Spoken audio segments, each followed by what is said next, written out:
The mist rolled thick across Lake Ontario that early October morning, wrapping the shoreline in a ghostly embrace that made even familiar landmarks seem strange and otherworldly.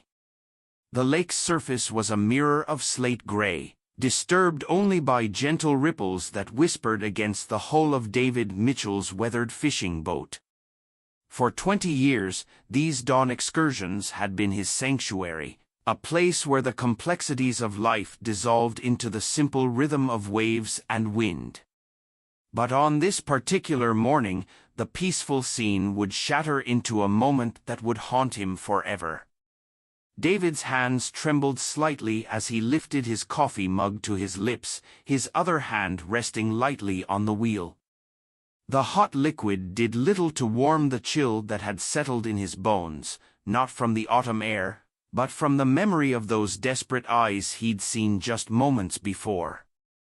He could still hear Sarah's scream, see her pointing frantically through the fog, and feel that sickening lurch in his stomach when they realized what they were witnessing.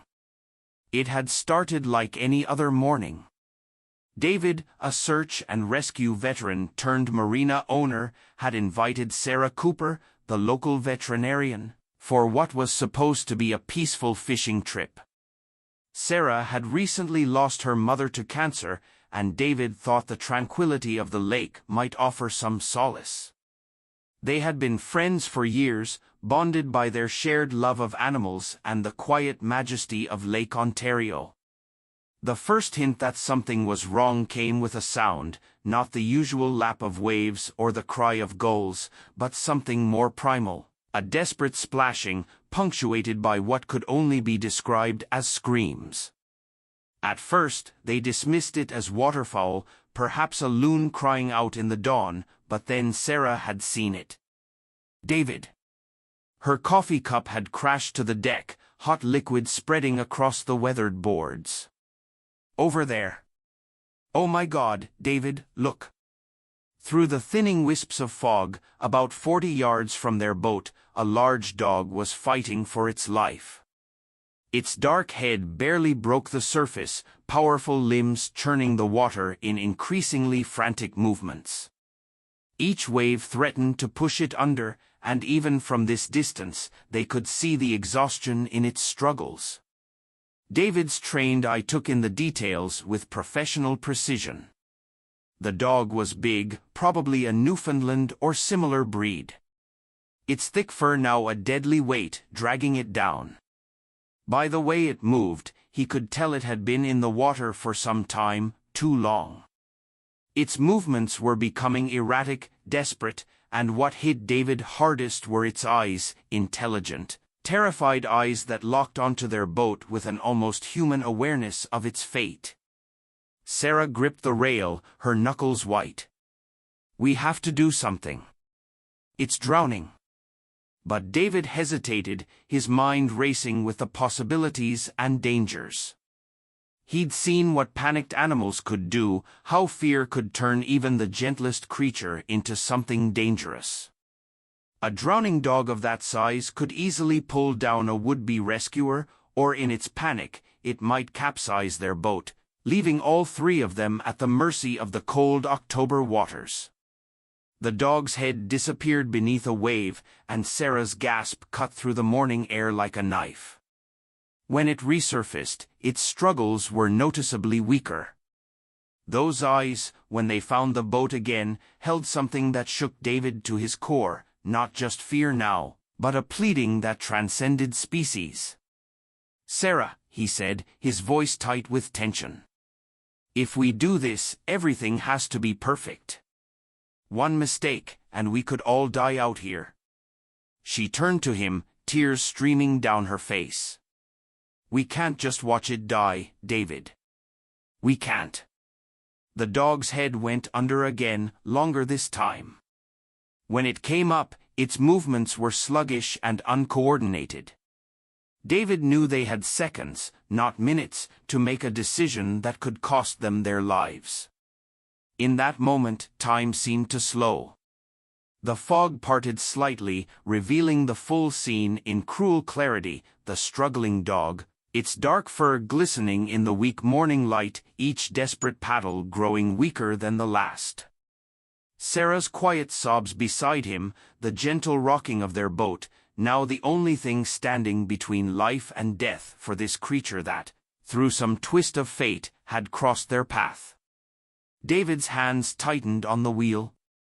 20 years of search and rescue experience screamed at him about the risks, the protocols, the reasons to stay back. But something else, something deeper than training or logic, was rising in his chest. He looked at Sarah, saw in her eyes the same determination he felt building in his heart. "Get the rescue line," he said quietly, already turning the boat toward the drowning animal. "And Sarah, whatever happens next, pray we're not about to make the biggest mistake of our lives." If this story of courage, compassion, and the unbreakable bond between humans and animals has touched your heart, subscribe now to witness the breathtaking moments that followed, moments that would challenge everything these rescuers thought they knew about the depth of animal intelligence and the power of trust between species. Time seemed to crystallize in the moments that followed, each second stretching like honey as David maneuvered their boat through the morning mist. Sarah scrambled to gather rescue equipment, her medical training warring with the panic that threatened to overwhelm her. The dog's struggles grew weaker with each passing moment, its massive head barely breaking the surface between waves. David Mitchell was no stranger to life-or-death situations. His 20 years with search and rescue had put him face-to-face with death more times than he cared to remember. Each rescue had left its mark: the midnight call for a lost hiker in a blizzard, the capsized kayaker caught in spring rapids, the child who'd fallen through winter ice. But this was different. Animals were unpredictable, and a drowning dog of this size could spell disaster for everyone involved. He had seen what panic could do to creatures, both human and animal. Once, early in his career, he'd watched a startled horse kick a stable hand clear across a paddock. Sarah had been the attending vet that day, and together they learned a harsh lesson about the raw power of frightened animals. Now, as he guided the boat closer to the struggling dog, those memories flashed through his mind like warning signals. Sarah's voice cut through his thoughts, steady despite her trembling hands. "I've got the rescue line and the life ring, but David..." She hesitated, her professional demeanor cracking slightly. "I've never seen a dog this big. It must be at least 150 pounds, maybe more." She was right.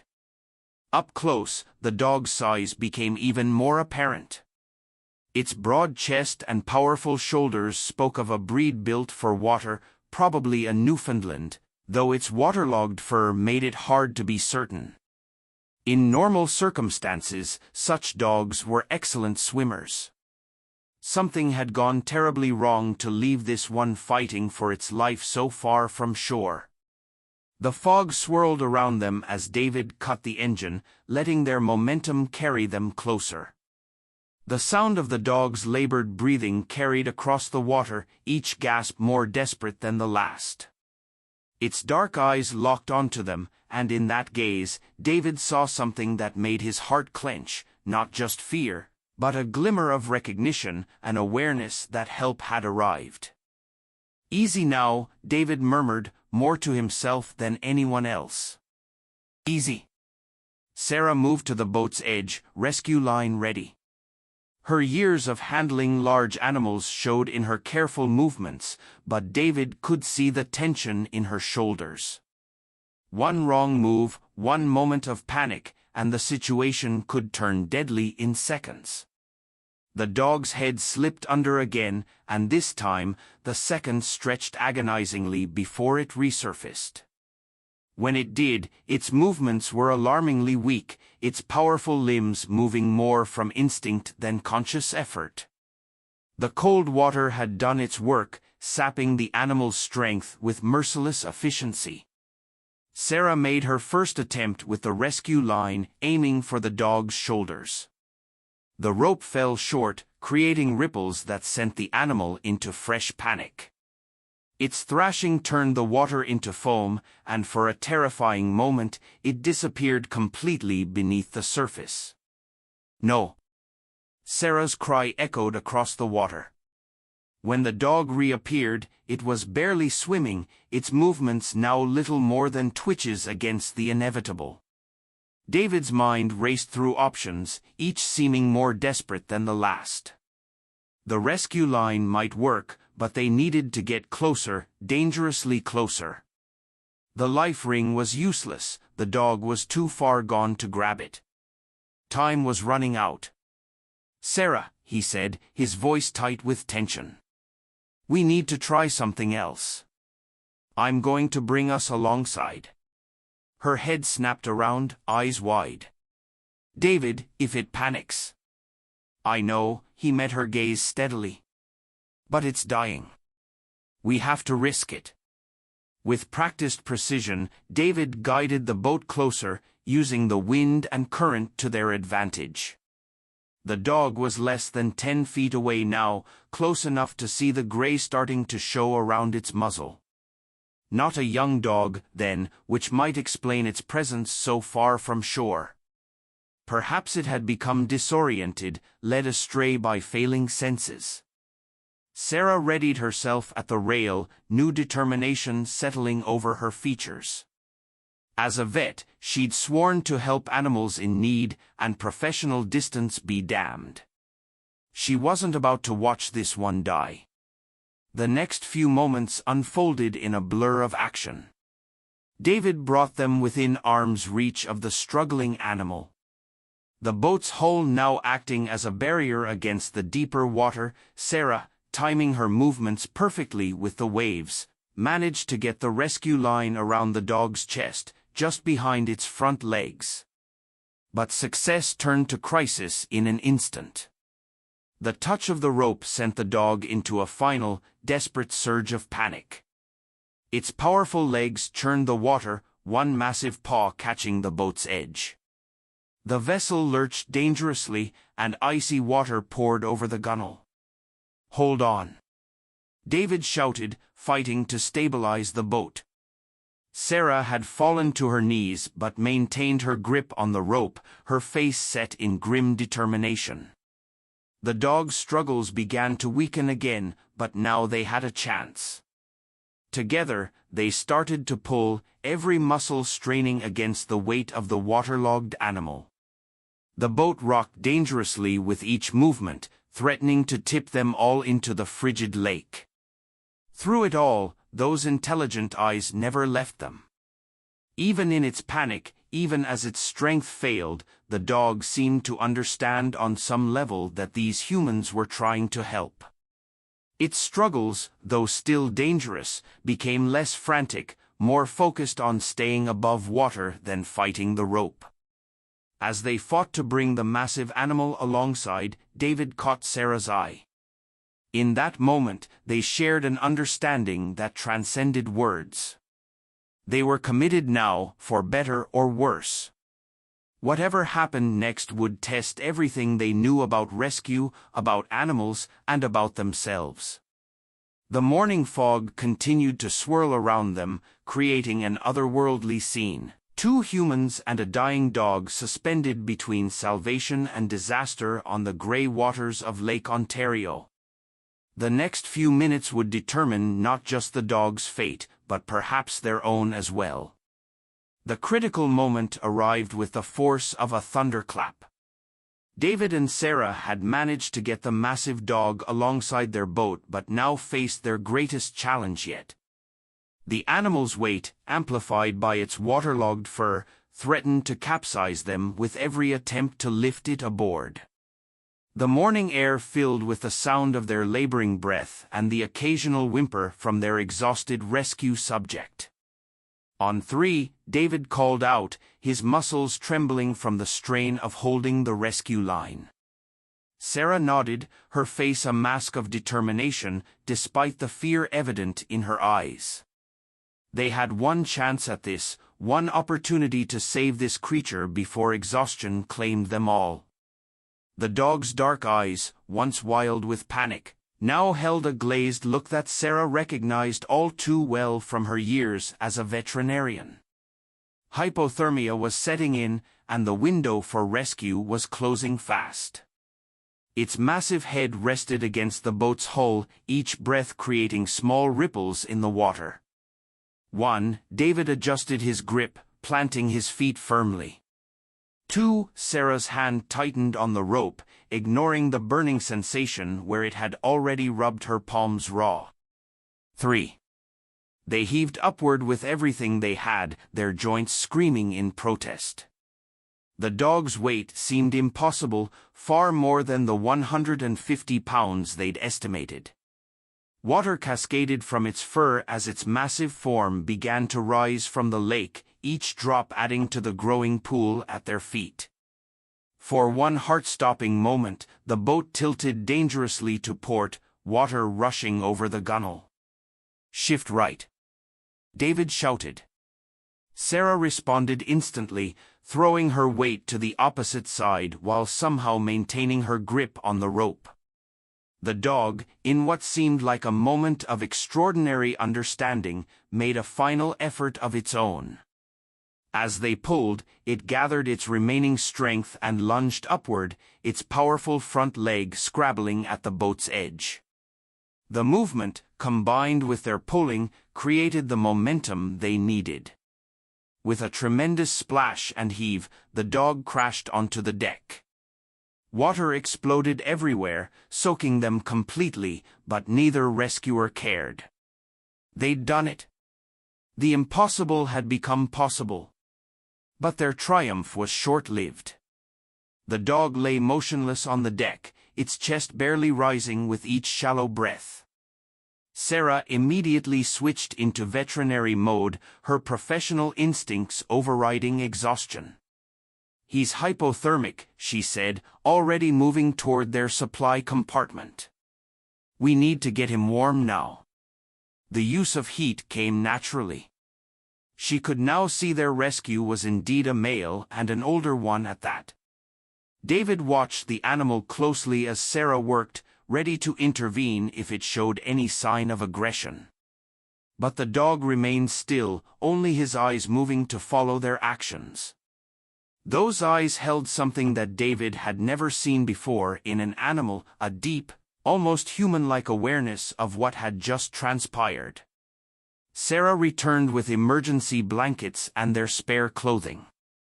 With gentle movements that belied her exhaustion, she began to towel off the dog's fur, speaking softly all the while. "You're safe now, big guy. We've got you. You're going to be okay." The dog's response defied everything David knew about wild or panicked animals. Instead of flinching from Sarah's touch, he leaned slightly into it, as if understanding her efforts to help. His breathing began to steady, though shivers still racked his massive frame. "Look at his paws," Sarah murmured, her hands moving carefully over the dog's body, checking for injuries. "They're huge, but well-maintained. This isn't a stray. He belongs to someone." David nodded, noticing the same signs of care, the trimmed nails, the lack of matting in the fur despite its current sodden state. No collar, though. He must have lost it in the water. As they worked to warm and stabilize their passenger, the fog began to lift, revealing more of the lake around them. The shoreline was still frustratingly distant, a dark smudge on the horizon. They had drifted further out during the rescue than David had realized. Sarah's examination continued, her touch gentle but thorough. "No obvious injuries," she reported, "but his muscles are trembling from exhaustion. We need to get him ashore as soon as possible." The dog's eyes had begun to clear somewhat. The glaze was receding as warmth returned to his body. He made no attempt to rise, seeming to understand the precariousness of their situation on the small boat. Instead, he lay quietly, accepting their care with a dignity that struck both rescuers deeply. David started the engine, its rumble breaking the strange spell that had fallen over them. The dog's ears twitched at the sound, but he remained calm, his eyes now fixed on the horizon as if he too longed for the safety of solid ground. As they began their journey back, Sarah continued her ministrations, wrapping the dog in emergency blankets and monitoring his breathing. "You know," she said softly, "in all my years of veterinary work, I've never seen anything quite like this. He's so aware." David understood what she meant. There was something extraordinary about this animal, something that went beyond normal dog behavior. The way it had worked with them during the rescue, its current calm acceptance of their help, it all spoke of an intelligence that seemed almost supernatural. A particularly large wave rocked the boat, and the dog shifted his weight automatically to help stabilize them, much as a human passenger would. Sarah and David exchanged glances, both recognizing the remarkable nature of this simple action. The morning sun had finally broken through the fog, casting long shadows across the deck. In clearer light, they could see their rescue was indeed a Newfoundland. His fur, deep black, would shine magnificently once dry. Despite his exhaustion, there was an undeniable nobility in his bearing, a presence that commanded respect, even in his weakened state. As they pressed on toward shore, both rescuers found themselves wondering about the series of events that had led to this moment. How such a magnificent animal had ended up so far from safety, whose heart was breaking right now, searching for their missing companion, and most intriguingly, what had made this dog trust them so completely in his moment of greatest need? The answers lay ahead of them, somewhere on the approaching shoreline, but for now, they focused on the miracle they had been part of. A rescue that defied explanation, a connection that transcended the usual boundaries between humans and animals. The dog's steady breathing provided a counterpoint to the engine's rhythm as they made their way home, each passing wave bringing them closer to the next chapter of this extraordinary morning. The journey back to shore became a delicate dance of trust and instinct. David kept one hand steady on the wheel while constantly monitoring their unusual passenger in his peripheral vision. 2 decades of rescue work had taught him that the moments following a save were often the most dangerous when adrenaline faded, and unexpected complications could arise. But the massive Newfoundland continued to defy everything he thought he knew about animal behavior. Rather than showing signs of fear or aggression once his strength began returning, the dog maintained an almost supernatural calm. His eyes, now alert and clear, moved between his rescuers with an intelligence that made the hair on the back of David's neck stand up. Every few minutes, the dog would adjust his position to compensate for the boat's movement, displaying a level of awareness that seemed impossible for an animal that had been nearly dead just 30 minutes ago. Sarah sat close to their rescue, her veterinary instincts warring with her amazement at the situation. She had treated countless dogs over her career, from tiny Chihuahuas to massive Great Danes, but never had she encountered one quite like this. The dog's responses to her examination were unlike anything in her experience.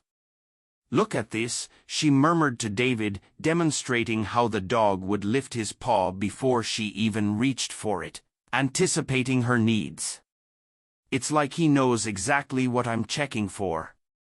The dog's eyes met hers as if acknowledging her observation, and Sarah felt a shiver run down her spine that had nothing to do with her wet clothes.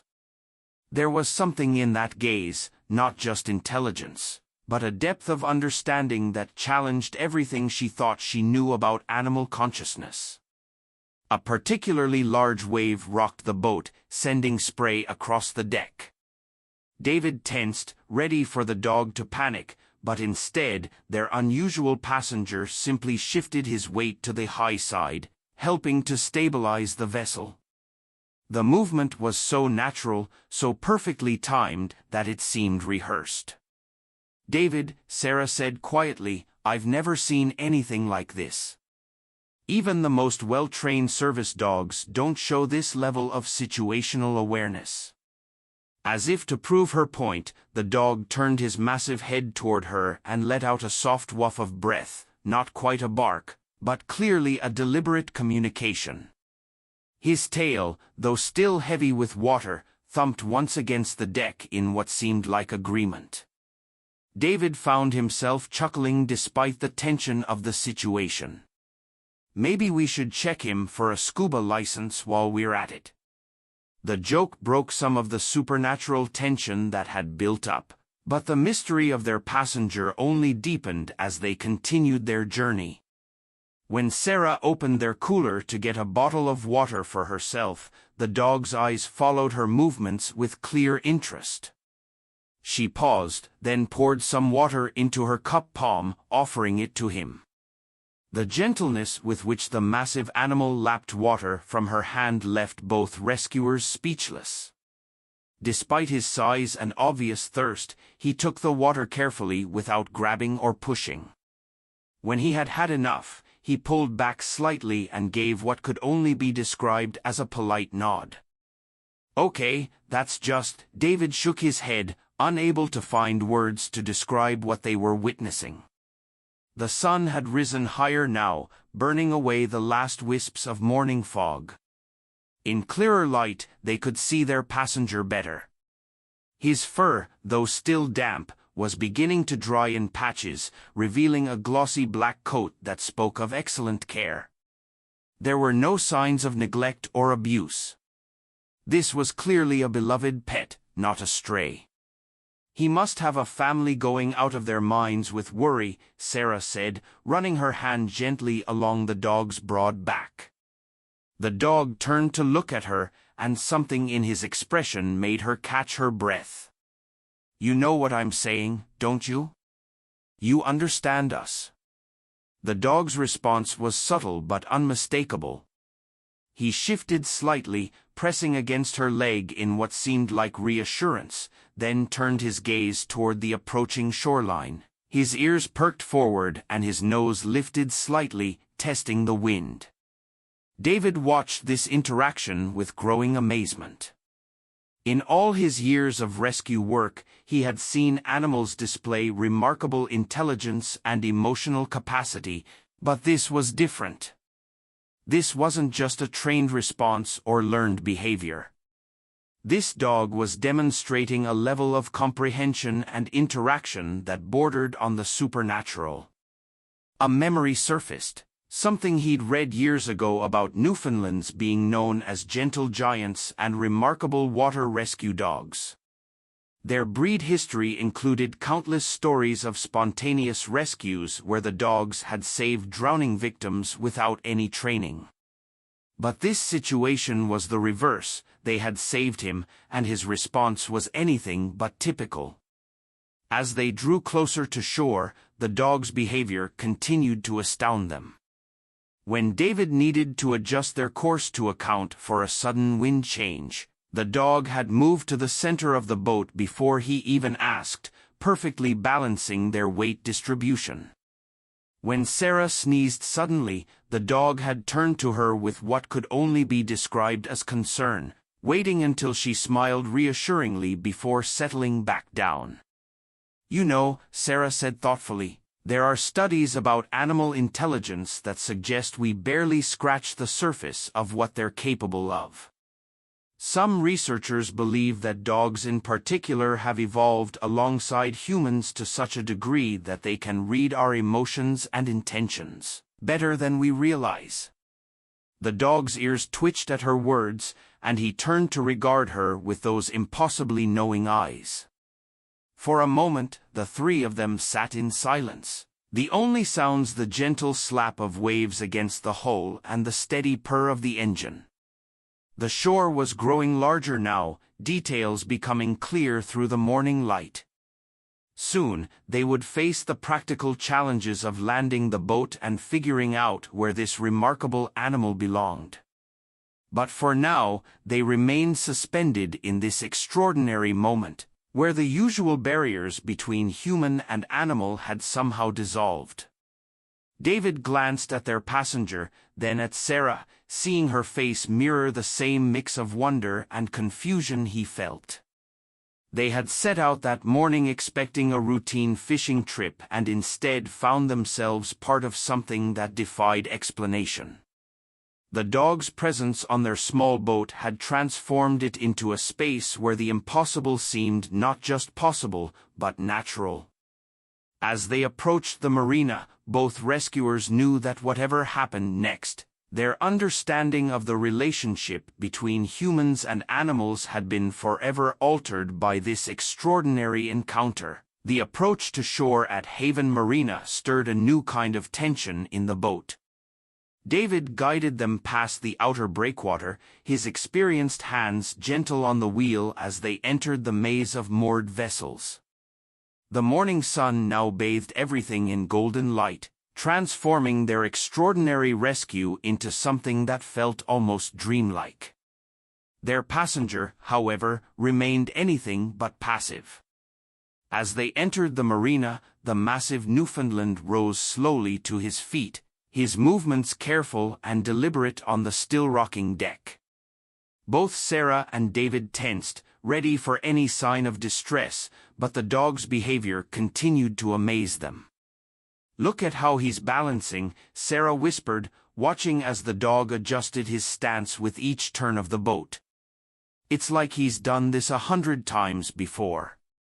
The dog's attention was now fixed on the shore, his nose working overtime as they drew closer to land. His entire demeanor had changed. There was an alertness, an anticipation, that hadn't been there before.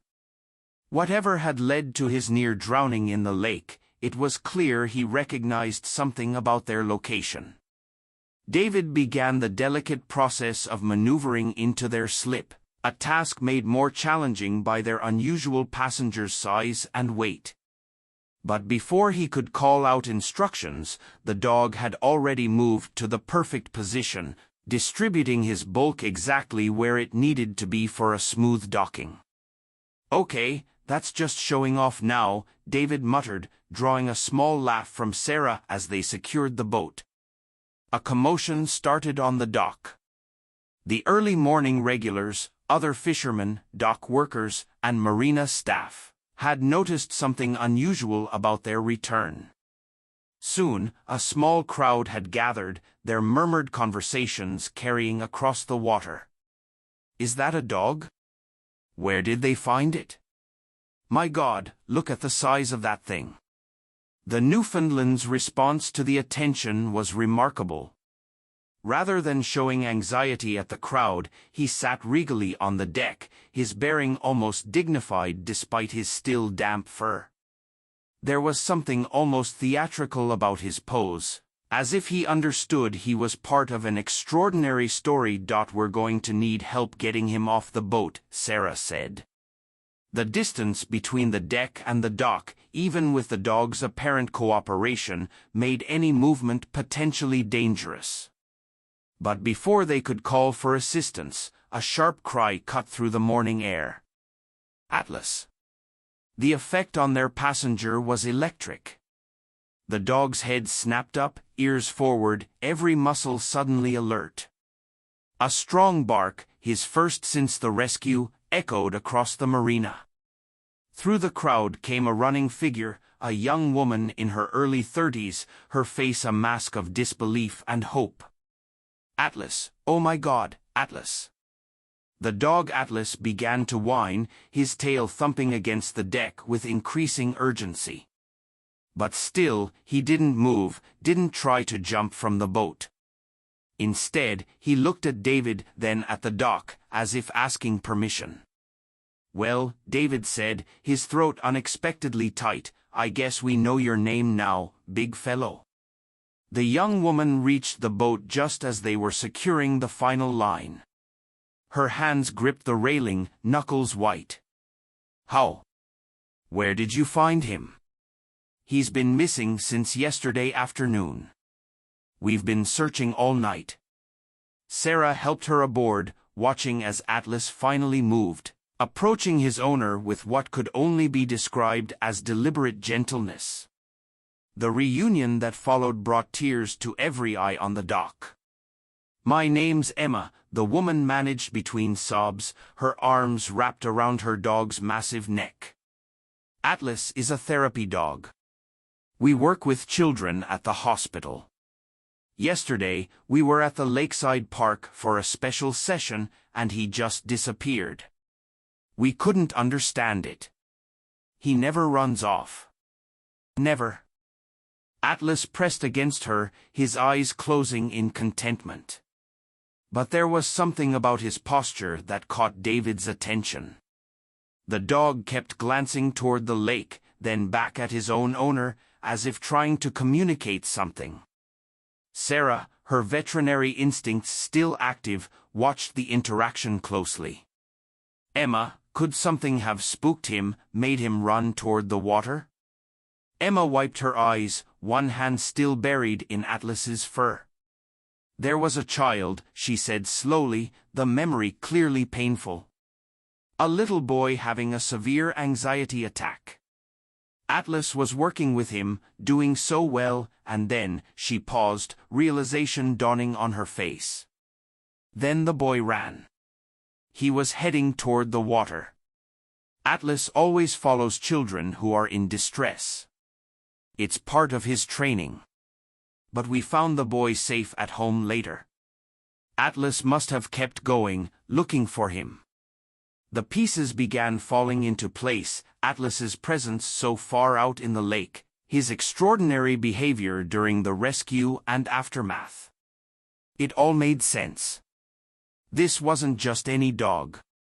This was a highly trained therapy animal, one accustomed to reading human emotions and responding to complex situations. But even that didn't fully explain everything they'd witnessed, the level of awareness, the almost supernatural understanding he'd shown. There was still something extraordinary about Atlas that transcended mere training. As the story spread across the dock, more people gathered. Someone brought towels, another appeared with a thermos of hot coffee.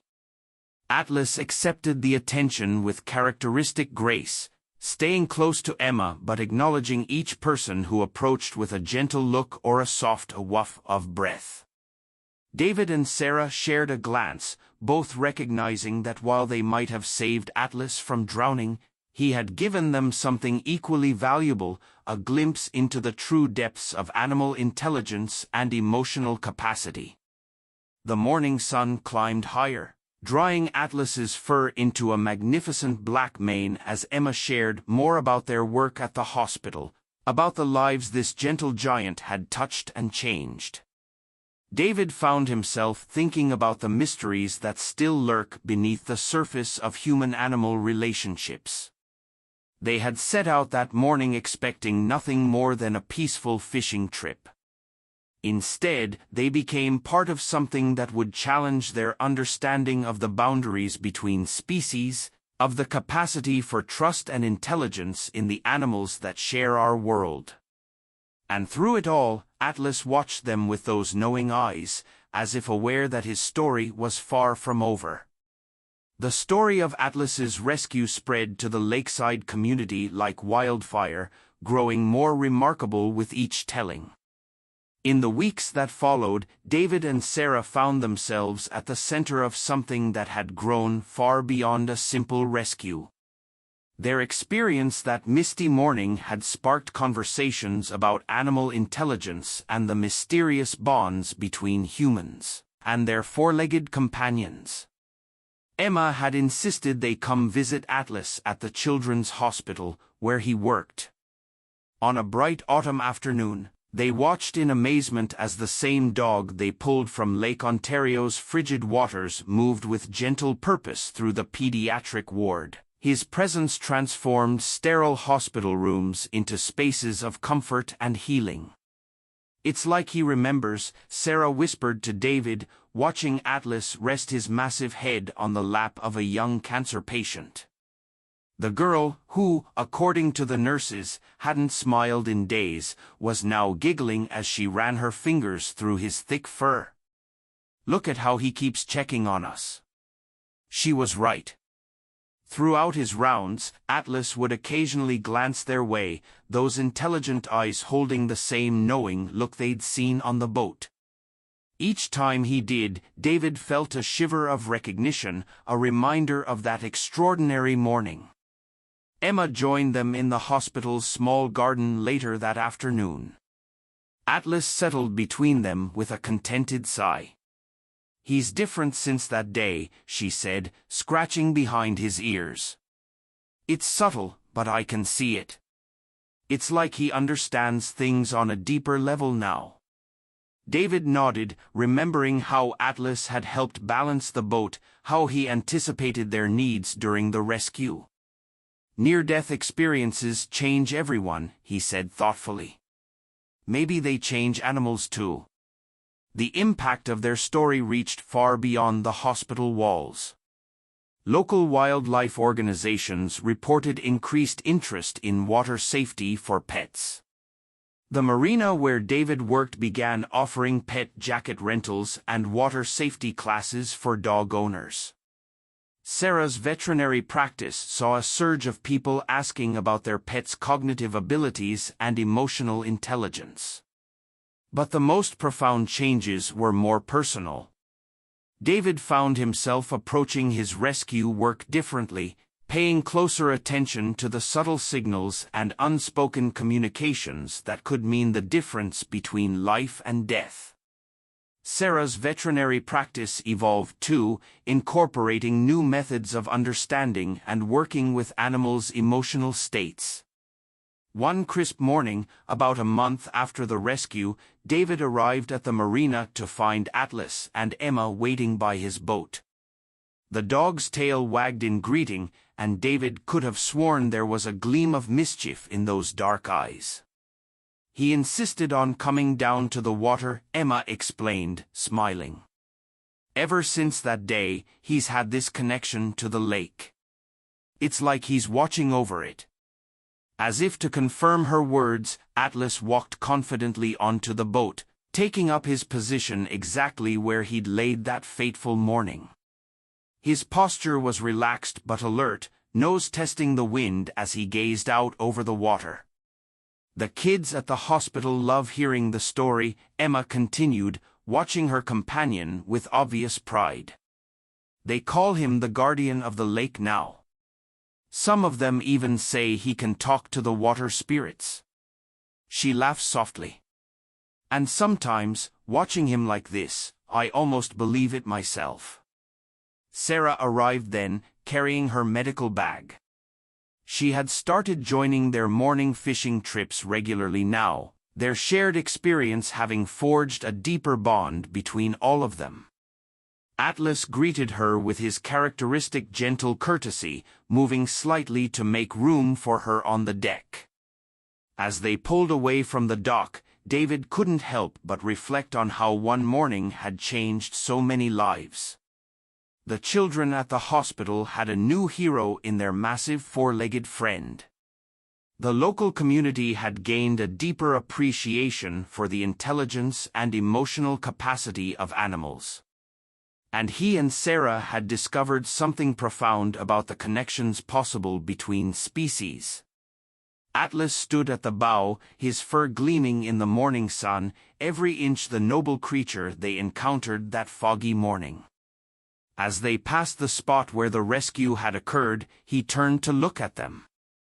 And in that moment, they could see it all again, the desperate struggle, the trust that had transcended species. The miracle they'd all been part of. "You know," Sarah said softly, "I've been thinking about what we witnessed that day. Science talks about animal intelligence, about the evolution of consciousness. But what if there's something more? What if there are depths to their awareness that we're only beginning to understand?" Emma smiled, watching as Atlas returned his gaze to the horizon. "The children believe he's magical," she said. "And after what you've told me about that morning, about how he helped with his own rescue, how he understood exactly what needed to be done, sometimes I think they might be right." David steered them through the gentle morning waves. The lake, peaceful under the rising sun. Atlas had changed position slightly, adjusting to keep the boat perfectly balanced, a habit he maintained since that memorable morning. His presence had become a regular part of their dawn excursions, as if he too wanted to remember and honor what had happened here. As they floated on the calm waters of Lake Ontario, all of them understood that they had been part of something extraordinary. The story of Atlas's rescue had become more than just a tale of survival. It was a reminder of the mysteries that still existed in the relationship between humans and animals, of the depths of intelligence and emotion that lay behind those knowing eyes. Atlas let out a soft woof of contentment, his tail thumping gently against the deck. The morning sun caught his fur, creating a halo effect that made him look almost mythical. Perhaps they all thought there was a touch of magic in him after all, not the kind found in fairy tales, but the deeper magic of trust, intelligence, and the unspoken bonds that connect all living things. And as they watched their gentle giant standing guard over his beloved lake, they knew that some stories don't end. They simply ripple outward, touching lives and changing hearts, like waves spreading across the surface of a peaceful morning lake.